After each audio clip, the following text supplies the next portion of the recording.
Kollywood star hero Vijay దళపతికి big shock తగిలింది. సినిమాలకు గుడ్ బై చెప్పి తమిళ రాజకీయాల్లో చక్రం తిప్పుదామనుకున్న దళపతికి ఇంట్లోనే చుక్కెదురైంది. విజయ్ భార్య సంగీత తన భర్త నుంచి విడాకులు కావాలంటూ చెంగల్పట్టు కోర్టులో పిటిషన్ దాఖలు చేయడం ఇప్పుడు కోలీవుడ్ మీడియాలో సంచలనంగా మారింది. విజయ్ వివాహేతర సంబంధం కారణంగానే సంగీత విడాకుల పిటిషన్ దాఖలు చేసినట్టుగా తెలుస్తోంది. అయితే దీనిపై విజయ్ నుంచి ఎలాంటి రియాక్షన్ బయటికి రాలేదు.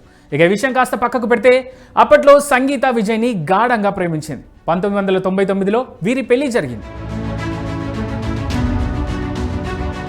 ఇక కోలీవుడ్ స్టార్ హీరో విజయ్ దళపతి భార్య సంగీత తన భర్త నుంచి విడాకులు కావాలంటూ చెంగల్పట్టు కోర్టును ఆశ్రయించడంతో కోలీవుడ్ మీడియా మొత్తం ఇప్పుడు హీరోయిన్ త్రిష వైపే చూస్తోంది. ఎందుకంటే వీరిద్దరి మధ్య లవ్ అఫైర్ ఉందనే టాక్ కోలీవుడ్ మీడియాలో ఎప్పుడూ హాట్ టాపిక్ అవుతూనే ఉంది. దానికి తోడు రీసెంట్గా తమిళ్ బీజేపీ నేత నైనార్ కూడా విజయ్కి త్రిషకి మధ్య రిలేషన్ అంటగడుతూ ఇటీవల ఓ కామెంట్ చేశాడు. దీనిపై త్రిష రియాక్ట్ అవడంతో తన మాటలను వెనక్కి తీసుకున్నాడు.